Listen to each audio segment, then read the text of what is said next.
ओम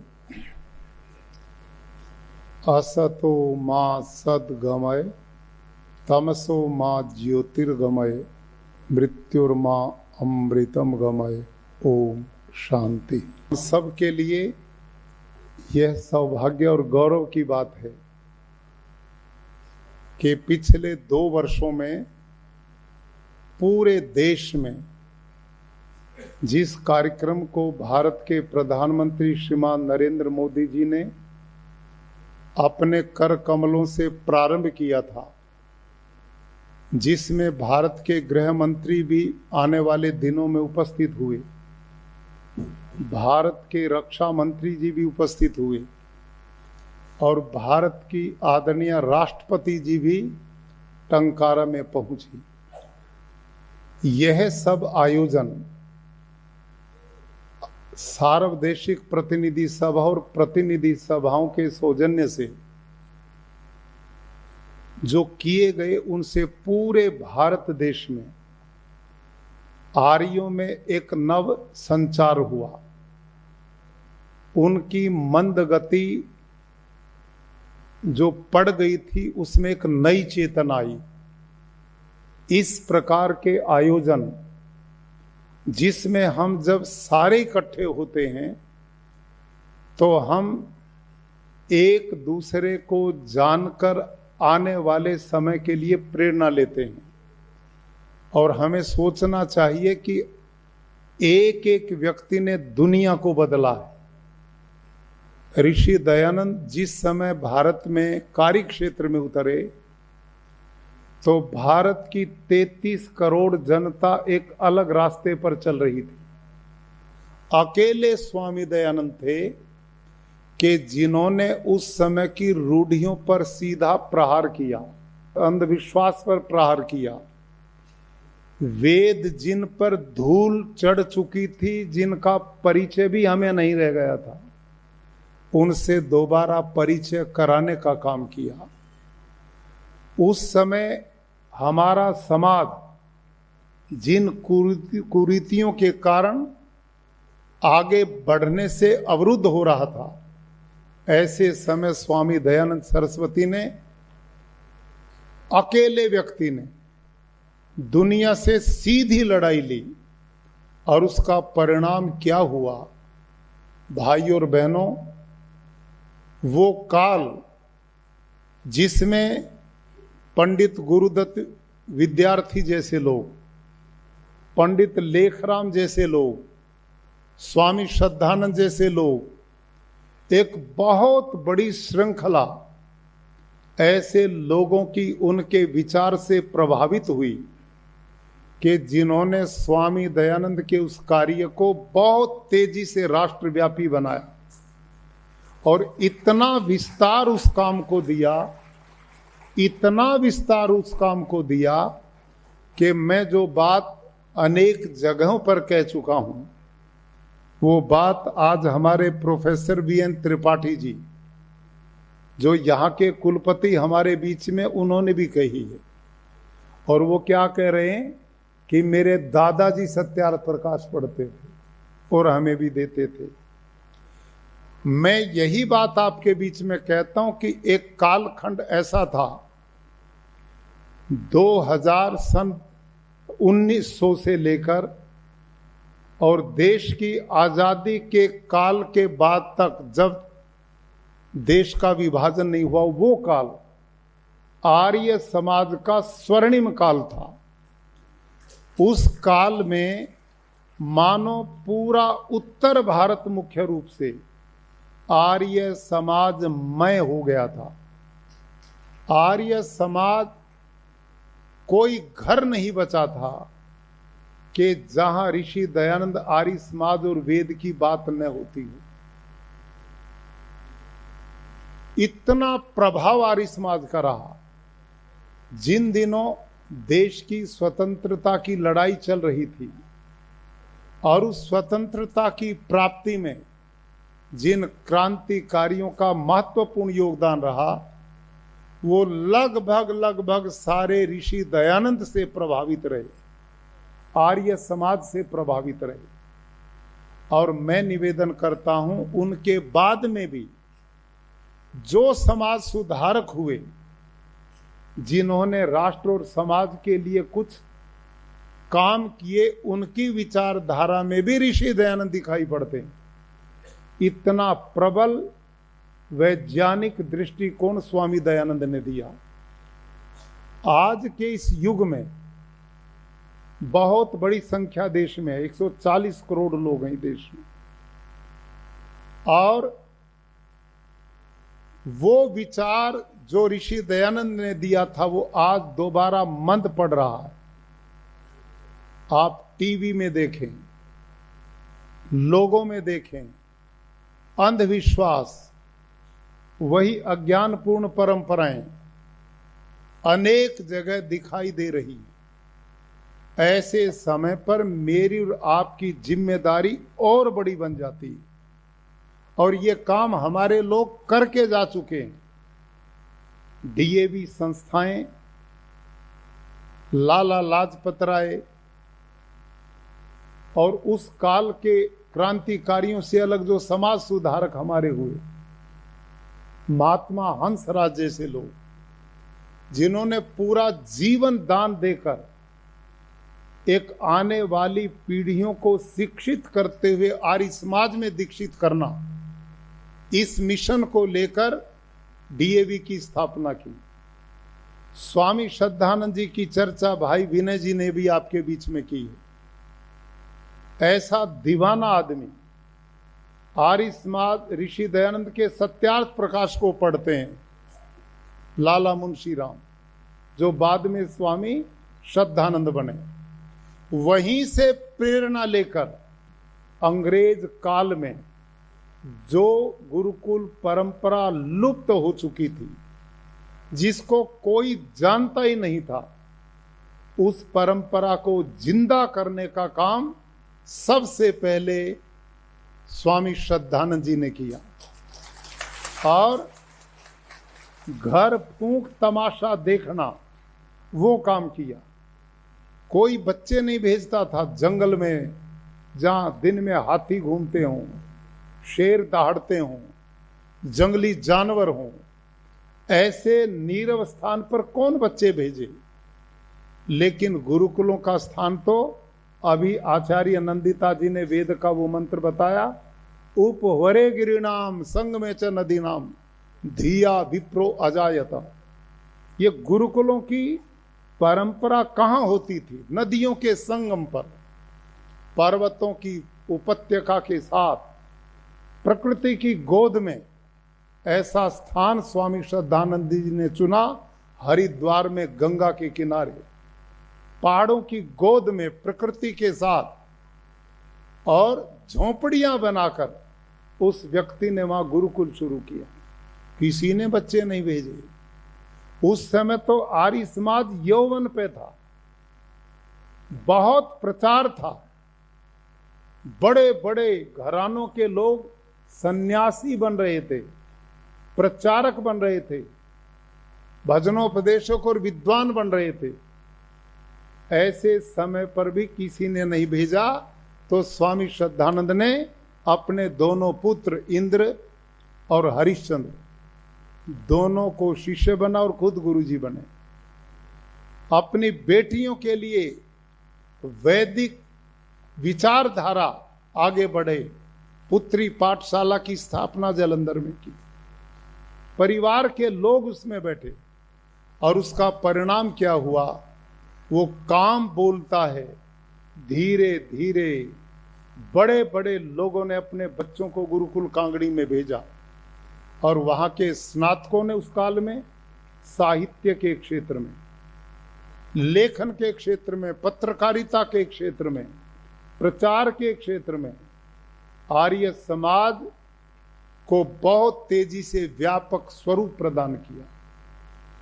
उसी प्रकार से गुरुकुलीय परंपरा पूरे उत्तर भारत में इतनी तेजी से फैली कि हमारे यहां सैकड़ों गुरुकुलों की स्थापना हुई, जिनमें बड़े बड़े परिवारों के, सबके, मध्यम परिवारों के सब लोगों ने, आर्यों ने अपने बच्चों को गुरुकुलों में भेजा। और वो परंपरा में विद्वान पैदा हुए, भजनोपदेशक पैदा हुए, प्रचारक पैदा हुए, और वो परिणाम जब प्रचारक जितने ज्यादा होंगे तो प्रचार भी उतना ज्यादा फैलेगा और बहुत बड़ा विस्तार आर्य समाज का इस देश के लोगों के दिलों में आगे बढ़ा।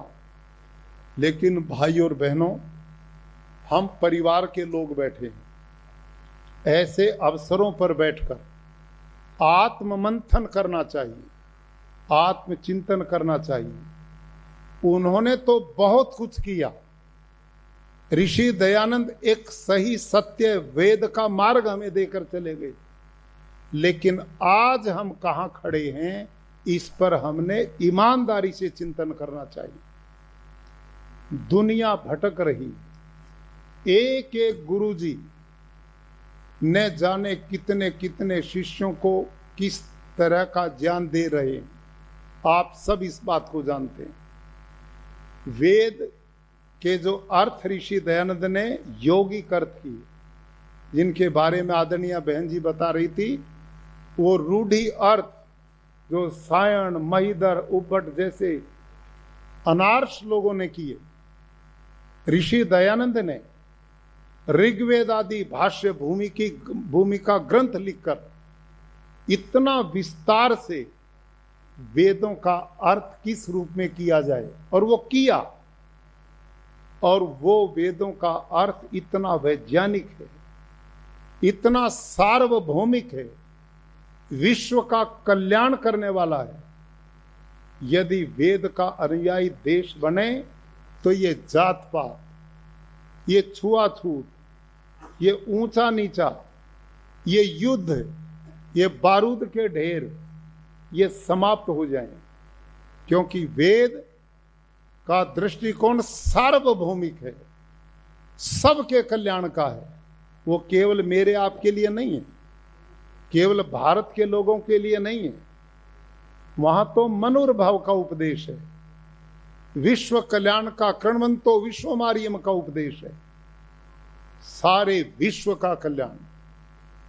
आज जिन धड़ों में मानव समाज बट रहा है, जो जिस मत मतांतर को मानता है वो सत्य है, बाकी झूठ है, और आपस में इसी मत मतांतर में लोग भिड़ रहे हैं।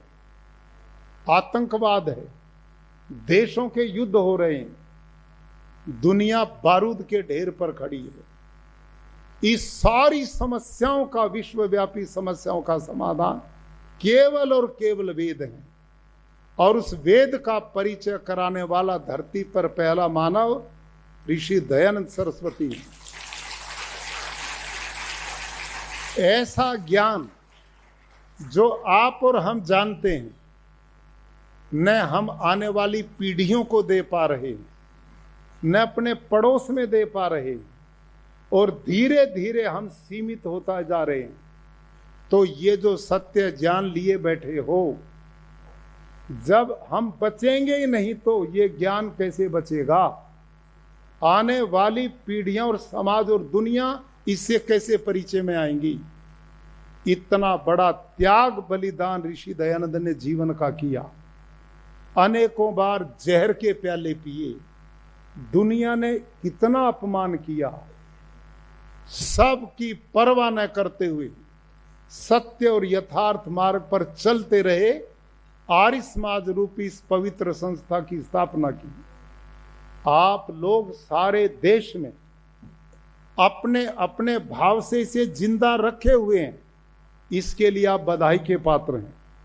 और विशेष रूप से मैं भाई त्रेहन जी को, नरेंद्र जी को, और इनके जितने भी साथी यहां पर हैं इस टीम में, और मैं बहुत प्रसन्नता हुई मास्टर चुन्नी लाल जी, जिन्होंने पूरा इस क्षेत्र में केवल प्रचार के लिए जीवन दी।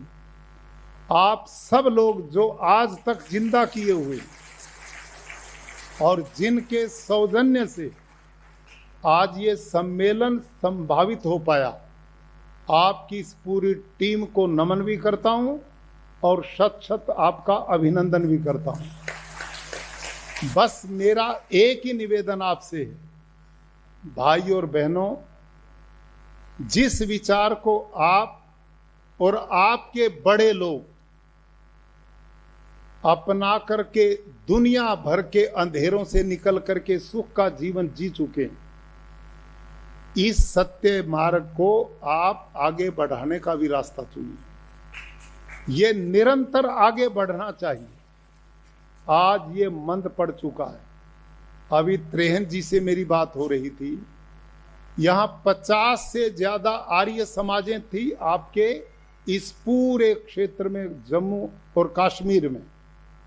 आज ये घट करके 35 के लगभग रह गई, और उन 35 में भी गिने चुने लोग आकर के हवन करते हैं और घर में चले जाते हैं।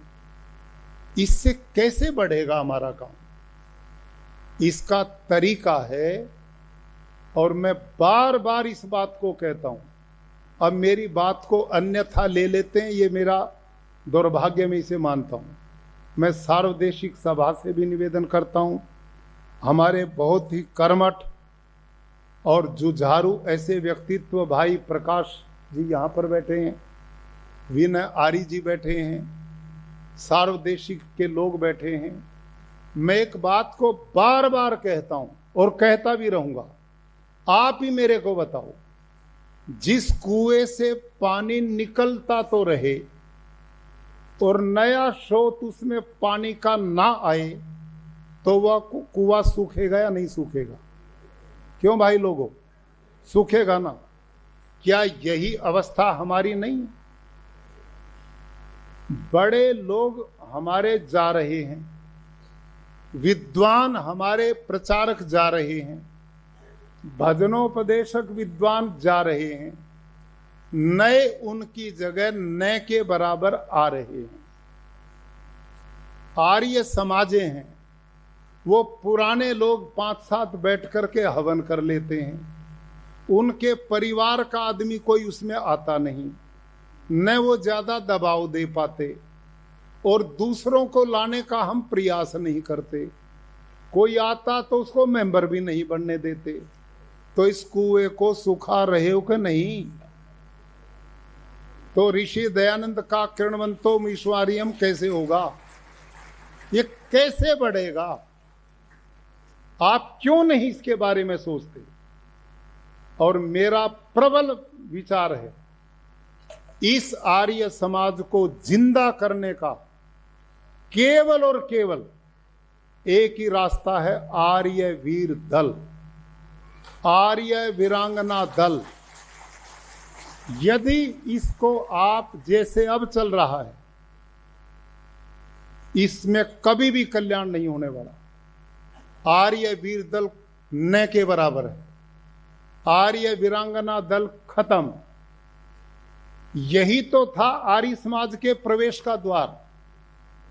इन युवा बच्चों को, हमारे स्कूल थे, कॉलेजेस थे, इनमें गर्मी की छुट्टियों में कैंप लगे, हमारे प्रचारक उनके बीच में जाएं। युवा बच्चे ऐसे होते, भावना उनमें जो डाल दें वैसा ही बन जाते हैं। ये मैं अनुभव करता हूं। मैं पिछले 20-30 साल से गुरुकुल कुरुक्षेत्र में हर वर्ष हम 500-700 बेटियों का, 500-700 बेटों का, अपने जो मेरे देहात के क्षेत्र के, उनके मैं शिविर लगवाता हूं। मैं प्रमाण दे रहा हूं, ऐसे गरीब दलित वर्ग की बेटियां जो आज से 20 साल पहले 10वीं में पढ़ती थी, जिन्होंने भाग लिया ना मेरे शिविर में, वो बेटियां आज बच्चों वाली हो गई हैं और हमारे शिविर की वो शिक्षिका इस साल बनती हैं आज तक। और ये 1-2 नहीं है, अब हजारों की संख्या में हो चुकी है। केवल अपने क्षेत्र में वेद प्रचार विभाग, ये आर्य प्रतिनिधि सभाओं का काम था। दुर्भाग्य है, जितनी देश में आर्य प्रतिनिधि सभाएं हैं, उनका प्रमुख मिशन था वेद प्रचार विभाग बनाना, वेद प्रचार करना, आर्य समाज का विचार फैलाना, ऋषि दयानंद का विचार फैलाना। लेकिन वहां वेद प्रचार विभाग ही खत्म हो गए। कैसे आर्य समाज का प्रचार होगा? क्यों भाई लोगों, जिनका काम जो है वो वही काम नहीं करेंगे तो कैसे प्रचार होगा? या मेरे भाषणों से थोड़ा होगा, ठोस काम करना पड़ेगा। गुरुकुल कुरुक्षेत्र में मैंने अलग से वेद प्रचार विभाग बनाया 2012 में।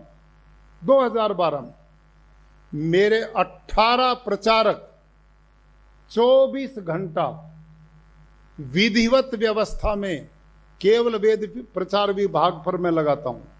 वहां भजन मंडलियां हैं, विद्वान हैं, दीवार लेखन वाले हैं, आर्यवीर दल के शिक्षक हैं। और उसका परिणाम पता क्या है? 2012 से लेकर आज तक 350 आर्य समाजें हम नई बना चुके हैं। 350 आर्य समाज।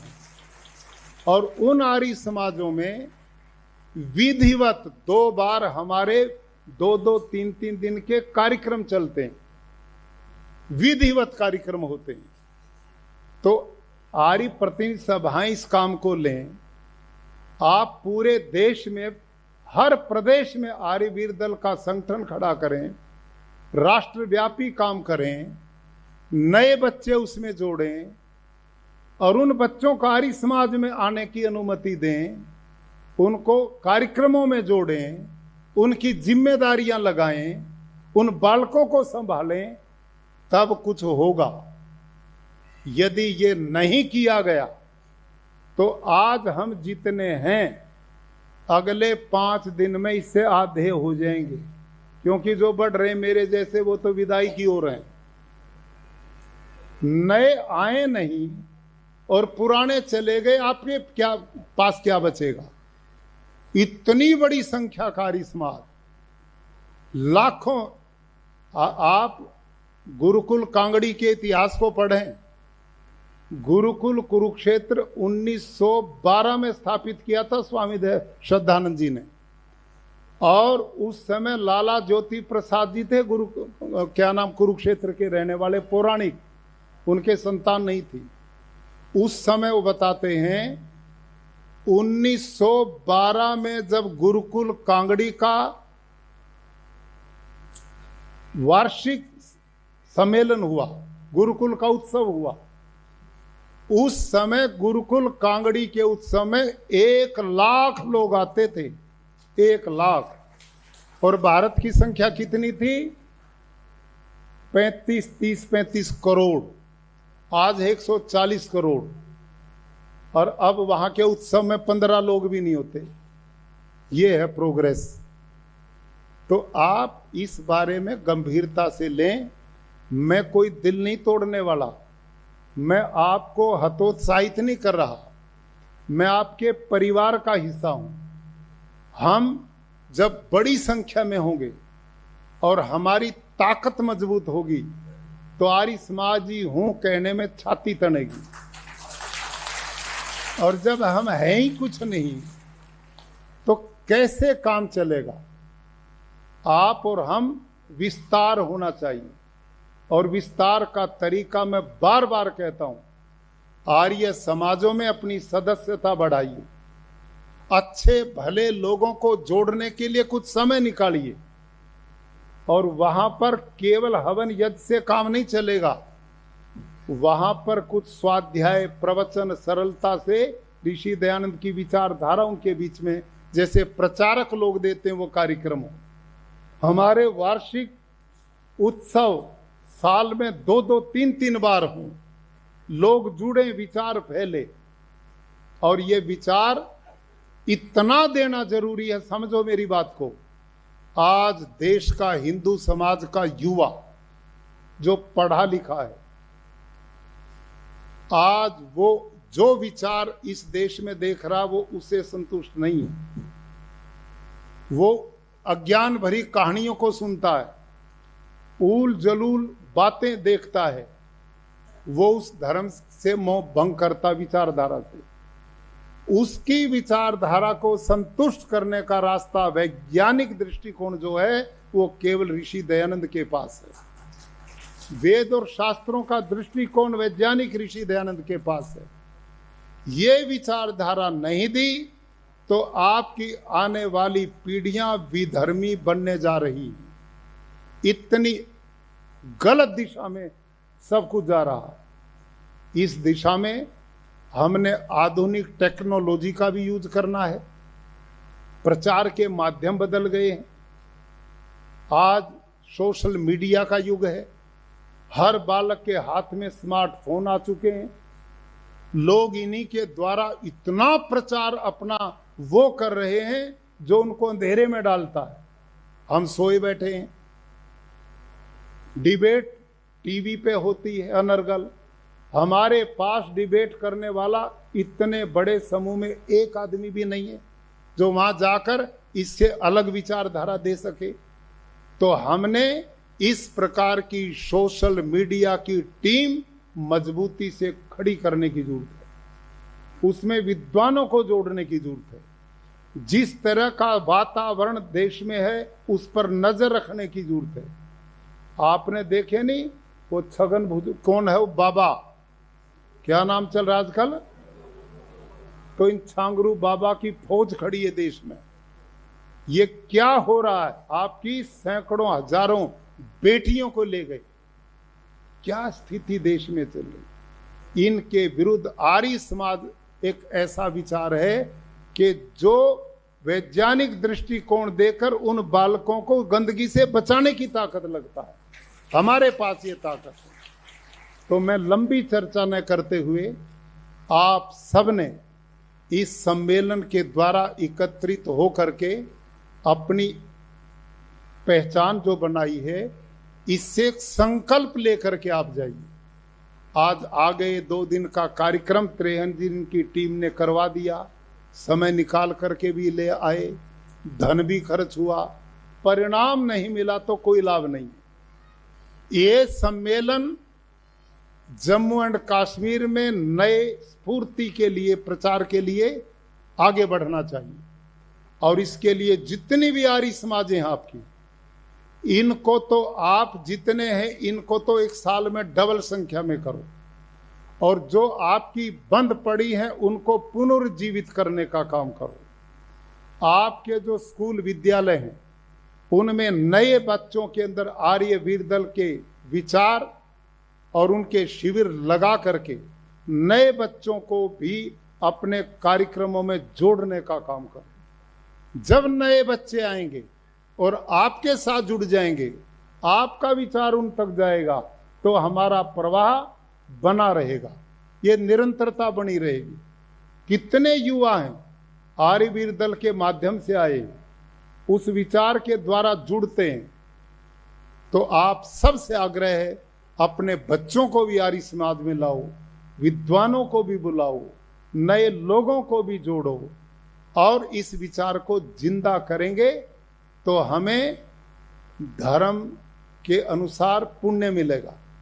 और नहीं करेंगे तो पाप के अधिकारी होंगे मैं और आप, निश्चित रूप से होंगे। क्यों?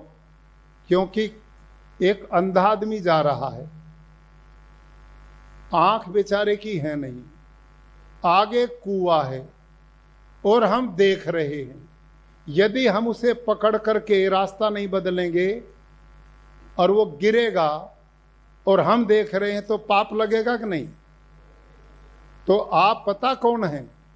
आपके पास वेद की ज्योति है, आपके पास ऋषि दयानंद का ज्ञान है। इस सब अंधकार में भटकी मानवता को राह दिखाना आप और मेरे हाथ में। और हम जानते हैं हमारे पास वो विद्या है समाज को जीवन देने की, और हम लिए बैठे हैं, दकियानुसी बने बैठे हैं, छोटी सोच पाले बैठे हैं। तो कैसे लोगों को अंधेरे में जाने से बचाएंगे? कैसे हम अंधकार से नहीं कैसे बचा पाएंगे? तो मेरा नम्र निवेदन है भाई और बहनों कि आप अपने अपने क्षेत्र में इस विचारधारा को जिंदा करिए। और इस दिशा में अब पूरे देश में जो इन 2 सालों में आर्य समाज की विचारधारा बहुत गतिमान हुई है, बड़े बड़े सम्मेलन हुए हैं, लोग इकट्ठे हुए हैं, हमने अपनी ताकत का आज भी एहसास नहीं। आर्य समाज में बहुत बड़ा बल, और आर्य समाज ही एक एक पूरे गांव को बदलने का इतिहास बना चुका है। तो आप में वो क्षमता है, अपने स्वरूप को पहचानिए और ऋषि दयानंद के मिशन को जनमानस तक फैलाने का अभियान चलाइए। आपका एक कार्यक्रम जिसमें कल गवर्नर साहब भी आए थे, आप लोग इतने आए, इस कार्यक्रम की सफलता के लिए और प्रचार में सहयोग के लिए 5 लाख रुपए मैं भेजूंगा। उसके लिए आप इसको सहयोग के रूप में लें। और पुनः आप सब यहाँ दूर दूर से भी आए हैं, सबसे निवेदन है आर्य समाज के प्रचार का मजबूती से वाहक बन करके जाइए। इन्हीं शब्दों के साथ आप सबका बहुत बहुत धन्यवाद।